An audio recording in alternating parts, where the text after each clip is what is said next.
स्वास्थ्य की स्थिति। गुरुजी नमस्कार। जी, नमस्कार।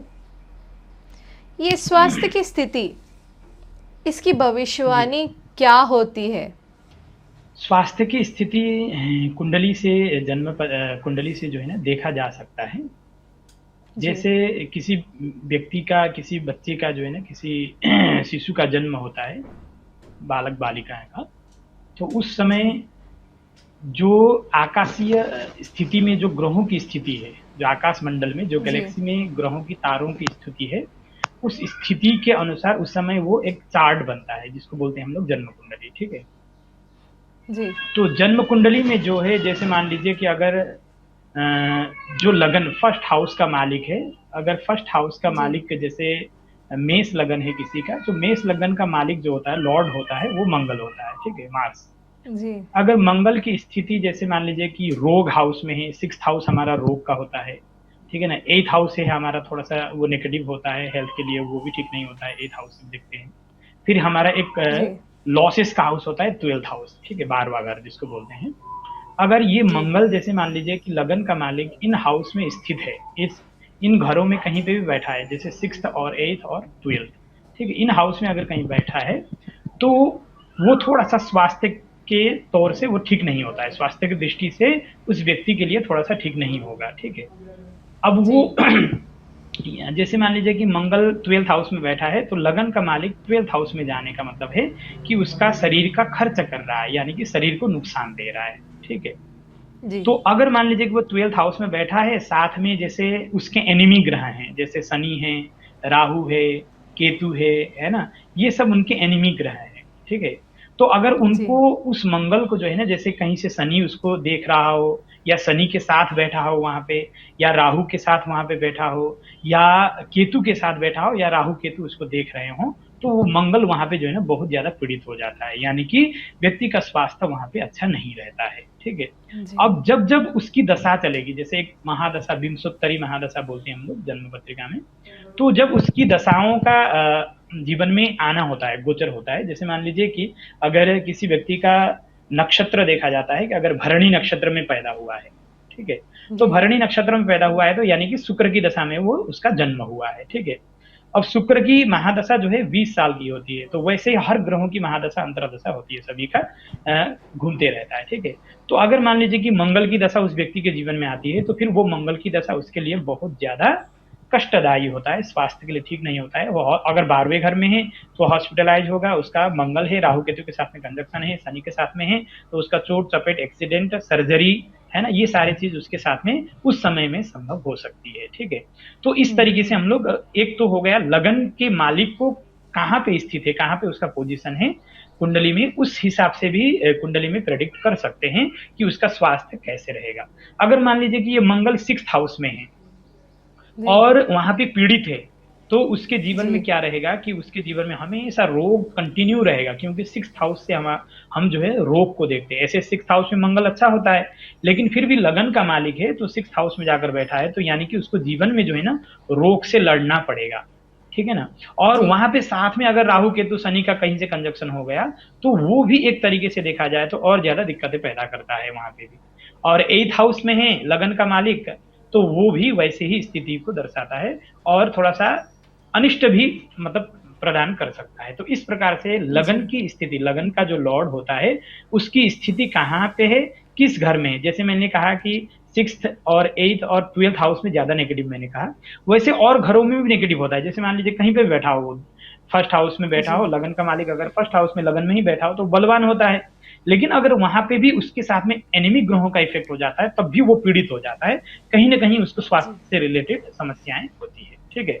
तो ये चीज जी। हमें विशेष करके देखना होता है। एक दूसरी चीज है कि जैसे मान लीजिए कि चंद्रमा, जिसको बोलते हैं हम लोग मून, अभी जी। के जैसे मान लीजिए कि किसी का साइन कौन सा है, तो वो मून साइन हम लोग देखते हैं। मून जहां पे बैठा है, जैसे मान लीजिए कि जो 1 से लेकर 12th, 12 तक जो नंबर होता है जन्म कुंडली में, तो वो हमारे सारे साइन होते हैं, जैसे मेष, वृष, मिथुन, कर्क, सिंह, कन्या, तुला, वृश्चिक, धनु, मकर, कुंभ, मीन, ठीक है। इस प्रकार के 12 साइन जी। होते हैं। अब जो मून जो है ना, चंद्रमा जिस भी नंबर में बैठा होगा, उस व्यक्ति का मून साइन वही होता है, ठीक है। जैसे मान लीजिए कि आपकी बर्थ चार्ट में चंद्रमा 5th नंबर में बैठा है, तो आपका मून साइन जो है वो सिंह है, यानी कि लियो, ठीक है ना, अंग्रेजी में बोलते हैं उसको लियो। तो जी वो आपका मून साइन है। तो नक्षत्र भी आपका कहीं ना कहीं मघा नक्षत्र या पूर्व फाल्गुनी नक्षत्र वहां पे आता है, क्योंकि लियो साइन में जो है, सिंह राशि में जो है वो मघा और पूर्व फाल्गुनी नक्षत्र वहां पे आते हैं, ठीक है। तो इस प्रकार से हम जी लोग चंद्रमा को देखते हैं। अगर किसी व्यक्ति के कुंडली में चंद्रमा 6th और 8th और 12th हाउस में है, तो भी उस व्यक्ति का हेल्थ, और वो भी बाल्यकाल में, जैसे जन्म से लेकर 5वें साल तक, वो ज्यादा दिक्कत करता है। उसको बोलते हैं जी बालारिष्ट योग। कोई व्यक्ति, कोई बालक का जन्म हुआ, लेकिन उसका चंद्रमा अगर 6ठे, 8वें और 12वें घर में स्थित है, तो वो उसका स्वास्थ्य जो है ना 5 साल तक तो बहुत ज्यादा दिक्कत रहता है। हो सकता है कि उसके जीवन के लिए भी वो ठीक नहीं हो। तो वैसे स्थितियों में जो ज्योतिषी लोग सलाह देते हैं कि इसका बालारिष्ट योग बना है, तो बालारिष्ट योग की शांति वगैरह करने की वहां पे आवश्यकता पड़ती है हमें, ठीक है। जी तो ये बालारिष्ट योग होता है। उसी प्रकार से चंद्रमा की स्थिति से डिपेंड होता है कि अगर चंद्रमा राहु केतु शनि के साथ में है, या 6ठे, 8वें, 12वें घर के मालिक के साथ में बैठा है, तो वो चंद्रमा और ज्यादा नेगेटिविटी में परिवर्तन होता है और ज्यादा हमें कष्ट देता जी है, ठीक है। इस प्रकार से एक दो चीज से मैंने कहा कि आपको, एक तो लगन का मालिक, दूसरा है आपका मून, कि चंद्रमा जी आपका कहाँ पे स्थित है। उस चीज से हम लोग स्वास्थ्य के ऊपर देख सकते हैं कि एक ऑल ओवर में देख सकते हैं कि कैसा रहेगा उसका स्वास्थ्य, ठीक है। ये तो आपकी पूरी कुंडली की एक विश्लेषण हो गई कि लगन का मालिक अगर इन घर में है या पीड़ित है, तो उसको आजीवन, मतलब जन्म से लेकर एकदम मृत्यु पर्यंत जो है ना, उसको स्वास्थ्य में मतलब दिक्कतें होगी। अगर चंद्रमा भी ऐसी स्थिति में है, तो कहीं ना कहीं उसको ऐसे ही मतलब लंबे समय तक स्वास्थ्य से लड़ना पड़ेगा, ठीक है। तो ये चीज, दो चीज है। दूसरी चीज है, अगर हम स्वास्थ्य के विषय में जाते हैं और गहराई से, तो हम देखते हैं कि जी जैसे मान लीजिए कि सूर्य के द्वारा अगर किसी जन्म पत्रिका में सूर्य की महादशा चल रही है, और सूर्य की स्थिति जैसे कहीं पे भी बैठा हो, फर्स्ट हाउस में हो, सेकेंड में हो, या फर्स्ट से लेकर 12th में कहीं पे भी बैठा हो, तो उस जी हिसाब से वो रोग प्रदान करता है। जैसे मान लीजिए कि फर्स्ट हाउस में सूर्य बैठा है, और किसी भी राशि में बैठा हो, वो कोई मायने नहीं रखता है। फर्स्ट हाउस में बैठा हो, लेकिन वहां पे राहु उसको देख रहा हो, शनि देख रहा हो, या राहु शनि उसके साथ में बैठे हो, केतु उसके साथ में जी बैठा हो, या केतु देख रहा हो, ये 3 ग्रहों में कोई भी अगर इफेक्ट कर रहा है उसको, तो सूर्य संबंधित उसको बीमारी होगी। क्या क्या बीमारी होगी सूर्य से जी रिलेटेड? सूर्य हमारी आंखों का कारक होता है। सबसे पहले तो उसको आंखों में दिक्कत होगा, ठीक है। जी दूसरी चीज में सूर्य जो है हमारा सिर का कारक होता है, जो हम लोग सर, जो ये हमारा हेड होता है ना, उसका कारक होता है। तो उसको माइग्रेन की जी प्रॉब्लम होगी, सर दर्द बहुत भयंकर उसको होगा, ठीक है। जी अगर मान ले तीसरे नंबर में हम जाते हैं, सूर्य हमारे हड्डी का कारक है, ठीक है ना कहीं हड्डियों में प्रॉब्लम होगी, और हड्डियों में डी विटामिन की कमी का महसूस करा सकता है, ठीक है। और सूर्य इसी प्रकार से मान सम्मान ख्याति का भी कारक होता है, जो एक समाज में प्रतिष्ठा, पद प्रतिष्ठा इत्यादि प्राप्त करने का भी कारक होता है, उन सब चीजों में कमी करता है। तो इस प्रकार से फर्स्ट हाउस से हमारा अगर हम देखते हैं, तो विशेष करके आंखों का और सिर का हम लोग देखते हैं। दूसरे नंबर में जी अगर जाते हैं, तो सेकेंड हाउस जो है हमारा मुख का होता है और आंखों का होता है। तो सेकेंड हाउस में हमारी वाणी को प्रॉब्लम करता है। हम किसी को बोलते हैं तो वो भी उसको जो है ना, कुछ भी बोलते हैं तो उसको बुरा ही सुनाई देता है, वो भी एक ठीक नहीं है। जी दूसरी चीज है कि हम ऐसे कुछ चीजों को खाते हैं, जैसे मान लीजिए कि सेकेंड हाउस में सूर्य बैठा है, अगर शनि ने दृष्टि दे दिया उसको, या राहु ने दृष्टि दे दिया, तो हम लोग फिर नहीं खाने वाली चीजों को भी खाते हैं, जैसे नशा पदार्थ वगैरह हो गया, या ऐसे कुछ चीज जो हमारे लिए स्वास्थ्य के लिए ठीक ना हो, ठीक है ना, क्योंकि मुख का जी घर है, दूसरा सेकेंड हाउस जो है हमारा मुख का होता है। तो इस प्रकार से सूर्य वहां से हमें आंखों में और मुख के द्वारा हमारे बॉडी को इफेक्ट करता है नेगेटिविटी में। अगर सूर्य वहां बैठा है, लेकिन अगर किसी ग्रह एनिमी ग्रहों के साथ में इफेक्टेड नहीं है, तो फिर वो दिक्कत नहीं करेगा। सबसे बड़ी बात तो ये है, ठीक है। अगर जी फर्स्ट हाउस में भी सूर्य है आपका, अगर कोई एनिमी ग्रह उसको देख नहीं है, जैसे अच्छे ग्रह देख रहे हैं, जुपिटर है आपका, मरकरी है, या वीनस है, या मून है, कहीं इन ग्रहों के साथ में वो कंजक्शन बनाता है, तो वो सूर्य अच्छा भी होता है, ठीक है ना। वही सूर्य बहुत मान सम्मान और स्वास्थ्य के लिए बहुत अच्छा भी होता है। लेकिन अगर वो एनिमी ग्रहों के साथ में कंजक्ट करता है, तो वो फिर ज्यादा दिक्कत करता है।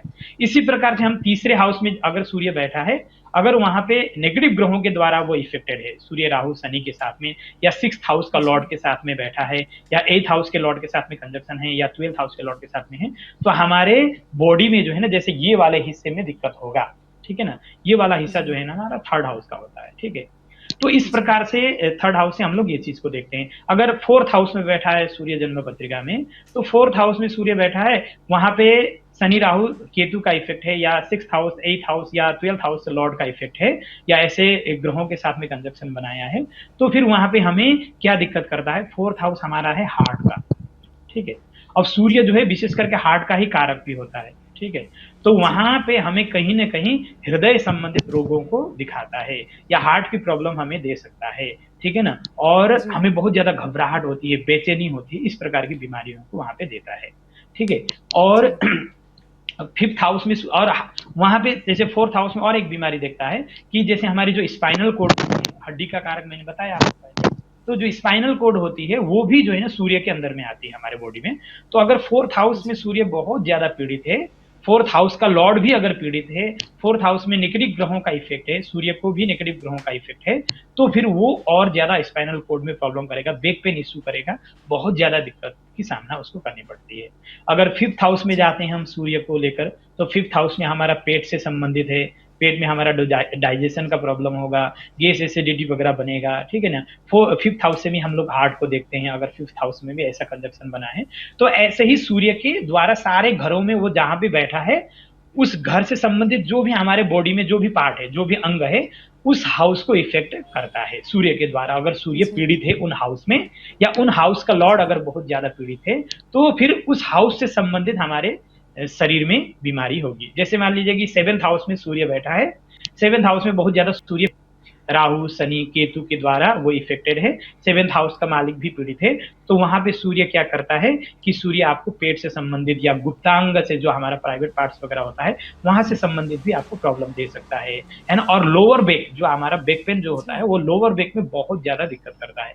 एथ हाउस में भी हमारा ऐसे ही होता है, एथ हाउस में भी अगर बैठा है तो वो भी हमारे लिए ठीक नहीं होता है, प्राइवेट पार्ट्स वगैरह लोअर बैक वगैरह के लिए वो भी ठीक नहीं होता है। अगर नाइन्थ हाउस में है, नाइन्थ हाउस में से काफी अच्छा जी, होता है सूर्य, तो वहां पे भी अगर सूर्य बहुत ज्यादा पीड़ित है, नाइन्थ हाउस का लॉर्ड भी पीड़ित है, तो वहां से भी हम लोग थाई वगैरह में दिक्कत होता है, या थाई वगैरह जो हड्डी होती है वो टूटने की संभावना होती है, यहाँ पे पेन वगैरह होता जी, है। अगर मान लीजिए कि टेंथ हाउस में पीड़ित है, टेंथ हाउस में हमारा वो भी स्पाइनल कोड और बैक पेन इश्यू देता है। टेंथ हाउस में हमारे जैसे पैर जो होते हैं, घुटने वगैरह होते हैं, उसमें भी घुटने चेंज करना, घुटने में सर्जरी, घुटने का सर्जरी वगैरह होना, बहुत ज्यादा पेन होना, वहां पे कहीं ना कहीं सूर्य पीड़ित है, और टेंथ हाउस का मालिक भी पीड़ित होता है। टेंथ हाउस में एनिमी ग्रहों का गुरुजी। इफेक्ट होता है।